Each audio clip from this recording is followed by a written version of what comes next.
The last house on Sycamore Street. Real estate agents don't typically work at 3 a.m., but Sarah Mitchell wasn't typical. After 6 months of failing to sell 1,879 Sycamore Street, she'd resorted to showing the Victorian mansion at odd hours to serious buyers, the kind desperate enough for a bargain that they'd overlook the house's history of disappearing residents.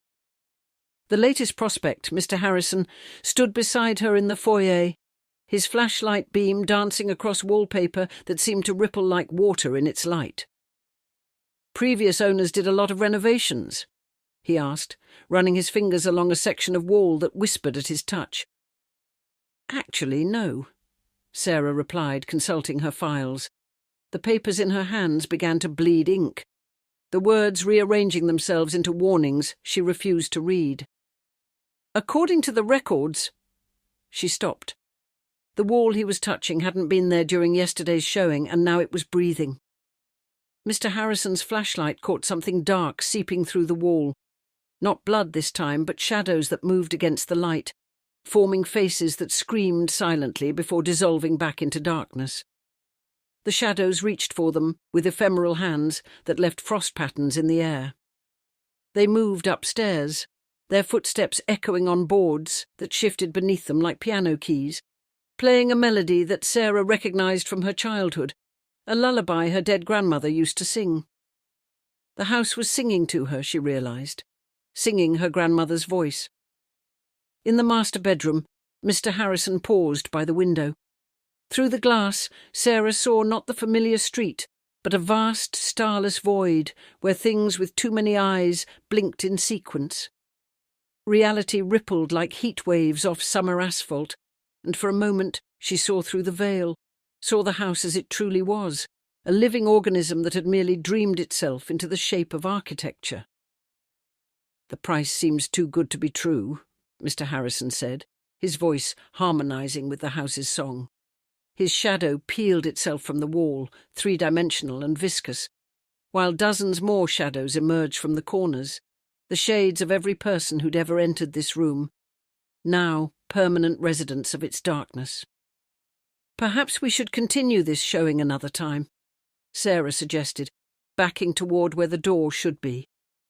But the wall had grown over it like scar tissue, pulsing with veins of gold light that spelled out words in a language older than human tongues. Mr. Harrison turned, his human form crumbling away like autumn leaves, revealing the ancient thing that had worn him like a suit. "Oh, but I insist on buying," it said, in a voice that tasted of copper and starlight. "The house has chosen me, just like it chose you, Sarah. 6 months ago, when you first crossed the threshold and became part of its collection." And suddenly, she remembered everything. The first showing, where the walls had parted like curtains to reveal galleries of other trapped souls.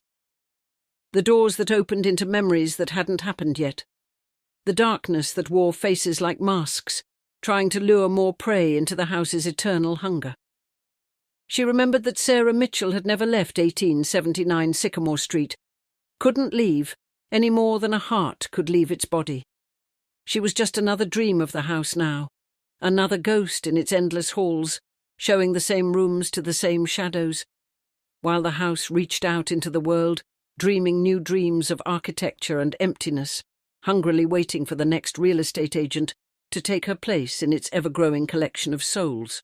Outside, a for sale sign swayed in a wind that didn't exist, its price dropping lower with each passing day, calling to the next visitor who would mistake its hunger for opportunity. "Next story. Don't answer. My grandmother always had rules about phone calls: never answer on the first ring, let it ring twice, never answer after midnight. And most importantly, never ever answer a call from your own number." When I asked why, she'd grip my arm with fingers like ice and whisper, "Because what answers might not be you anymore." I thought they were just her superstitions, like her obsession with turning mirrors around at night or keeping salt in her pockets. That changed last Tuesday when I found out exactly what she meant by "might not be you anymore." It was 3:47 a.m. when my phone lit up the darkness of my bedroom. Through bleary eyes, I saw the caller ID, Sarah Parker.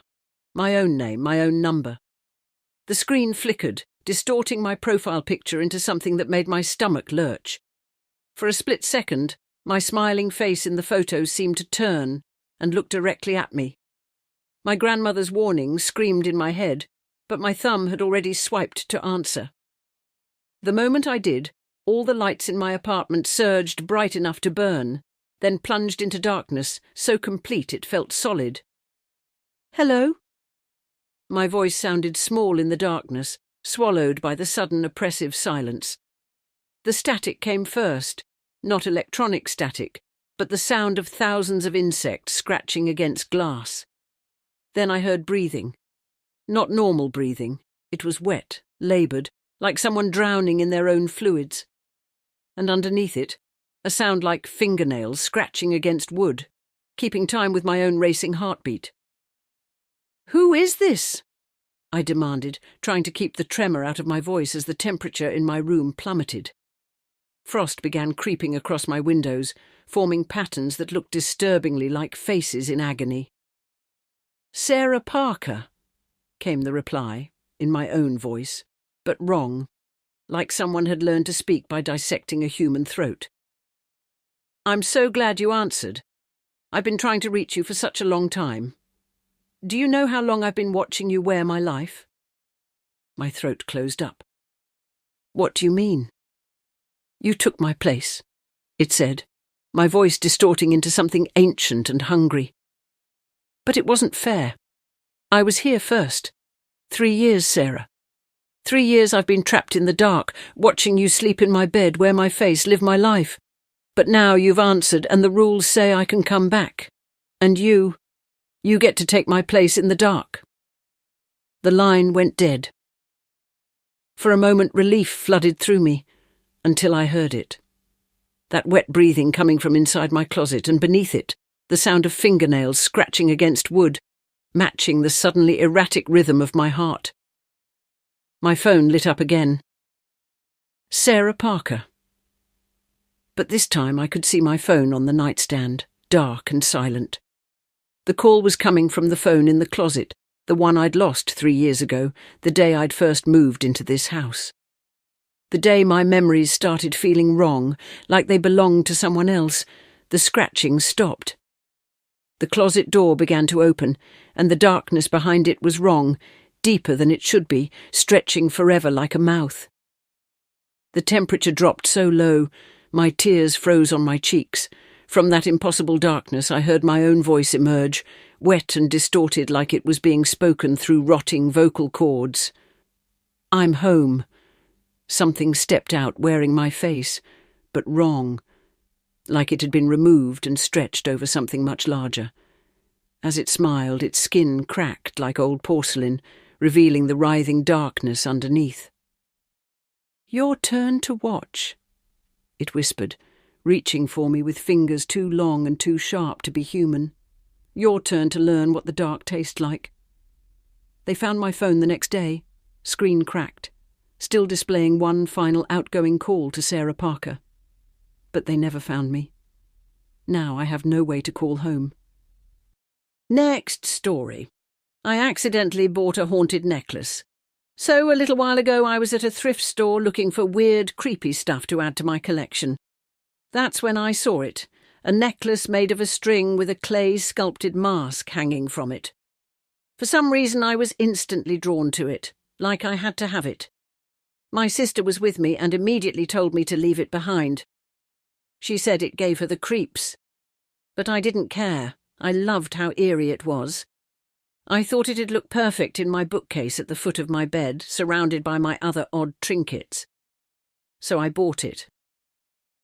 Here's the weird thing, I didn't cleanse it. I always cleanse stuff I bring home from thrift stores, but for some reason I skipped it this time. I didn't even think twice about it. That night I hung the necklace on my bookcase, and the nightmares started. At first they were mild unsettling, but not horrible. But every night they got worse. By the 3rd night I was so freaked out I had to sleep with the lights on. By the 5th night they turned into full-on night terrors. I'd wake up drenched in sweat, panting like I'd just run a marathon, heart pounding out of my chest. The thing is, it wasn't just me. After that 5th night, my sister told me she'd been having intense nightmares for 2 nights in a row. Her room is right next to mine, but I didn't say anything about my nightmares. I figured it was just a coincidence. But then, after the 6th night, my mom mentioned she'd had a restless night too. Her room is on the floor above ours. That's when I finally said something. I told them I'd been having nightmares every single night since I got that necklace. I even joked that maybe it was the necklace causing all of this. My sister and Mum weren't laughing. They both told me to get rid of it immediately. But I couldn't. I don't know why, but something in me didn't want to let it go. Still, I figured I'd cleanse the house and the necklace just to be safe. That night, I went to bed telling myself everything would be fine. It wasn't. On the 7th night, I had the worst nightmare of my life. There was this thing in it. It looked like some kind of grotesque creature with black hairy limbs. Its arms were short and bent, with its hands held low in front of it. Its body was this round, hairy ball, but its torso was completely taken up by the mask from the necklace. It glowed faintly in the dark, as the creature crouched there, watching me. Then it lunged at me, clamping onto me like it was trying to suck the life out of me. I woke up, but I couldn't move. Sleep paralysis. My eyes were wide open, and all I could see was the necklace hanging in my bookcase. The mask looked like it was growing, floating above me, radiating something dark and heavy. I couldn't breathe. And just as I started to snap out of it, I saw the creature again. It scurried away, crouched low like some twisted little animal, and disappeared behind my desk. The next morning, I told my mum everything. She didn't even give me the chance to argue. She told me to get rid of it. And honestly, I wanted to, but I was scared. What if getting rid of it made things worse? I did some research and decided to do a binding ritual to make sure whatever was attached to that necklace stayed with it. I used a white cloth, salt, herbs, and drew protective sigils on it. I meditated, focusing on binding the energy or entity to the necklace and banishing it from me, my family, and my house. When I tried to light incense during the ritual, the first match broke. The second went out instantly. The third flared up, and the tip of the match flew off, landing on my bed. I panicked, putting it out before it could burn anything, but the whole thing left me feeling this deep sense of dread. Still, I pushed through.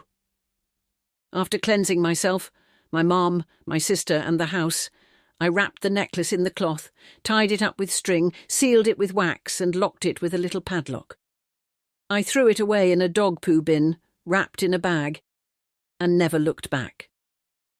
That night, we all slept peacefully for the first time in a week. It was like the air in the house changed lighter, calmer. I don't know what was attached to that necklace, but whatever it was, I don't want to experience anything like it ever again.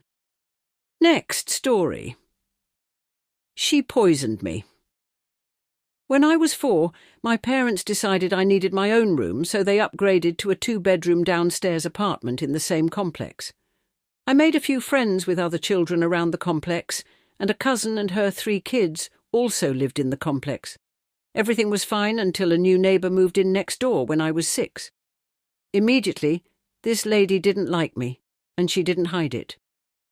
I was at school when she moved in, but on the weekends when I went out to ride my big wheel bike and play, she stood in her door and glared at me with the most hateful look a person could give a child. To be honest, I didn't like her either. Something about her bothered my spirit greatly, though at the time I didn't understand why. It's like she could sense my presence outside and would literally spawn outdoors just to glare daggers at me and mutter things under her breath. I felt an evil presence on her and started making a cross with my fingers whenever I saw her. This enraged her and she lied and told my mum that I threw her a middle finger. My mum believed me instead. Strange things started happening in my room at night. I had a rocking horse. It was beautiful and I enjoyed playing on it. However, it started rocking on its own whenever I tried to sleep. My parents heard this as the springs made a distinctive noise. I had one of those dolls that eyes open and close, depending on if it's lying down or sitting up. The doll's eyes would sometimes remain open while lying down, or it would blink, scaring the crap out of me. There would be strange knocking noises in my wall. My parents heard this as well, and they permitted me to sleep with them in bed. One day, my mum and I got locked out of our apartment. This was before everyone had cell phones, 90s, and our cousin wasn't home. My mum, against my pleas, knocked on the neighbour's door to use her phone. She let us in, glaring at me the entire time. I never let go of Mum's hand or came from behind her leg. In her house, on her wall were multiple upside-down crosses. Strange-looking masks, some with horns. There were candles everywhere and small colourful bottles with powder in them. My mum looked around like WTF, but kept her composure.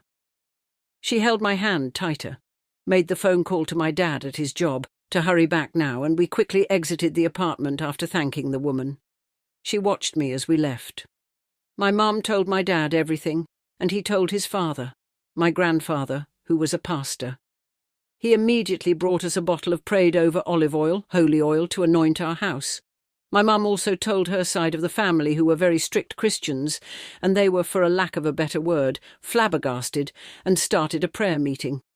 A few days later we noticed at our back door a white powder substance across the threshold. My mum poured some of the oil on it, and it absorbed it and disappeared. The woman later tried to offer me some candy, which I declined, though I loved sweets. My nickname was Sugar Ant because I loved junk so much. I had made friends with a little girl in the complex that lived on the other side. One day she had some soft chews and offered me one. Like an idiot, I accepted and ate it. It didn't take long before I fell violently ill. Fever, sweating, skin darkened, dark circles around the eyes. Nothing given to me at the doctor's helped. I couldn't keep anything down. On intuition, my mum asked did I accept and eat anything from anyone, and I confessed to accepting candy from a friend. She asked around and found out the girl was the granddaughter of our next-door neighbour. My dad called over my grandfather and my mum, her family. They anointed me with holy oil and made a prayer circle around me and started speaking in tongues. I was in and out of consciousness. My grandfather lifted me up and made me drink some of the oil. I remember it burning my throat. Suddenly I had to throw up. I leaped from the couch where I was laying and sprinted to the bathroom, where I started throwing up a thick black sludge. A lot came out. My mum was shaking and on the verge of tears. Everyone continued praying in tongues. I threw up for a while until it was all out. I suddenly felt a lot better. I was fussed at for accepting food from strangers, even friends. The adults talked while I rested. After a few days the woman saw that I was fine. This time I glared at her back as I was angry. I was young, but I understood she had tried to poison me for no reason. I made the cross sign again with my fingers, and she went back in her house and slammed her door. She moved out some time after that. I think my kid's father unalived one, maybe two people. So, yeah, here's my theory. I'd love to hear your thoughts because this story might have a few parts. I'm 44 now, but when I was 15, I started dating a boy I'll call Jack. We ended up having 3 kids together, 4 in total. Our first child came when I was 17 and Jack was 16. We married, but after 10 years, we divorced. Now let me give you a little background on Jack. He was the youngest of 3. His mother had Jack and his sister, but his older brother was from a different relationship. Jack's mom was an alcoholic, and eventually her drinking caught up to her. She was in a near-fatal car crash that left her paralysed from the waist down.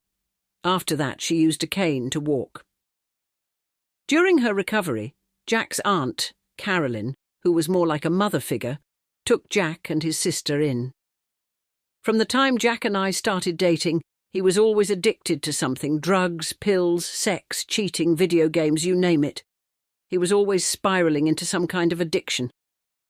And let me tell you, Jack was abusive. I never saw him be abusive to his mom or Carolyn, but I witnessed his abuse toward me and every other woman he was with after me. In fact, the girl he's with now, he's nearly killed her several times. His wife, after me. He once locked her in a trunk and threatened to drown her in a lake near their house. He's toxic to his kids, too. To this day, my children want nothing to do with him. They might speak to him briefly if they have to, but they avoid him whenever possible. I haven't been around Jack in years, But about 8 years ago I started dating someone who was acquaintances with him. So over the past few years, I've found myself in situations where I've crossed paths with Jack. Nothing major, just quick encounters when my boyfriend needed to help him with something related to his car. A while back, my kids told me something strange about the time Jack's Aunt Carolyn passed away. Oddly enough, Jack told my boyfriend and me the same story during one of those brief encounters. To this day, I can't stop running the scenario through my head because I know Jack too well, and there's definitely more to this story. Carolyn was the woman who took care of Jack and his sister when his mom was recovering from the wreck. She was always close to him, especially after her husband died. From what I know, he didn't pass away long after getting out of prison for murder, but I don't know all the details. Jack seemed to be close to Carolyn when she passed, so when he said he hadn't heard from her in a few days, it made me wonder about their relationship. Carolyn was an alcoholic too, but she kept to herself about it and didn't bother anyone. At least, that's how I remembered it. Jack said that when he hadn't heard from her in a while, he went to check on her. He drove to her house, about a 15-minute drive, and when he got there, she didn't answer the door, so he said he broke a window to get in. Once inside, he found her on the floor, unalived. He said she had wrapped a phone cord around her neck. Then he took a picture of her body and sent it to my kids, they confirm this, before calling the police. But here's the kicker. Before calling them, he supposedly searched her house and found her prescription pain pills. The police came, ruled it a suicide, and moved on. But here's the thing. Can someone really strangle themselves with a phone cord? It doesn't seem physically possible. And knowing the police department where I live, I wouldn't trust them to investigate it thoroughly. They're lazy and corrupt. But what really gets me is the position he said her body was in, one hand on one side and the other on the opposite side. That just doesn't add up. Doesn't your body fight to survive, to resist when you're trying to take your own life? It doesn't sit right with me, and I can't shake the feeling that something else happened. And then the saga continues. Another person ends up gone. Next story. Why you shouldn't get out of your car at night. So my friend Jess once drove back home from her parents' house through a rural area in southern Germany. Least to say, it was late at night, and a relatively quiet ride, until the road ahead was soothingly blocked by what she described as a large log. She was super annoyed by this, because this was literally the only road she could have taken back, without driving for another hour or so if she decided to drive back again, etc. When she got out of the car to further inspect the roadblock, she didn't notice anything out of the ordinary. Germany is pretty tame when it comes to wildlife in rural areas, so there's usually no serious wildlife encounters apart from hedgehogs or a deer, and began to move the log out of the way. Dunno how long it took her, but by the time she was finished, another car had stopped not far behind her, waiting for her to continue driving. At least, that's what she thought. As soon as she got back into the driver's seat and continued her drive, she noticed that the car was following her. At first, she assumed it might have been coincidental, because on a singular road with nowhere else to go, it was only natural that the other car would take the same route as her. But it got weirder as soon as they entered the next town, and the car was still following her. She panicked, called the police, informing them about the situation and that she's driving home so that they can intercept the stranger as soon as they arrive at her home address. Since she was relatively close to her house already, she knew it'd take the police probably a few more minutes till they got there as well, so she decided to park a few houses away to not appear suspicious. She continued to sit in the driver's seat to see if the car was still around, and indeed, the stranger even parked directly behind her. At this point, she had the pepper spray at the ready, the doors locked from the inside, and was obviously super anxious when a man got out of the car and walked up to her window, waving at first and gesturing towards the back of her car. Confused by this, she decided to roll down the window a tiny bit to ask what's up with this guy. The man explained he had only been following her till now, to tell her that, while he approached her car by the roadblock, a stranger had snuck into her trunk and is probably still there. Jess was absolutely bewildered yet terrified by this. She couldn't believe the guy outside her window at first, but he then showed her that he's called the police prior to their conversation on his phone, so she trusted him enough to get out of the car. Soon after, the police arrived, opened her trunk, and arrested the guy that had been hiding in there. Turns out her initial stalker was telling the truth and was really trying to help her out. I don't really have the details on who the guy in the trunk was, but I've been told he was definitely having ill intentions, probably breaking into her house or whatnot. I never drove around with an unlocked car, the ones I drove don't lock automatically, since then, and always check every window in my trunk before I get into my car. P.S. The car she drove at that time was a Skoda Octavia, so the trunk was directly connected to the front of the car, which makes it even scarier since the guy could have just crawled to her from the back seat.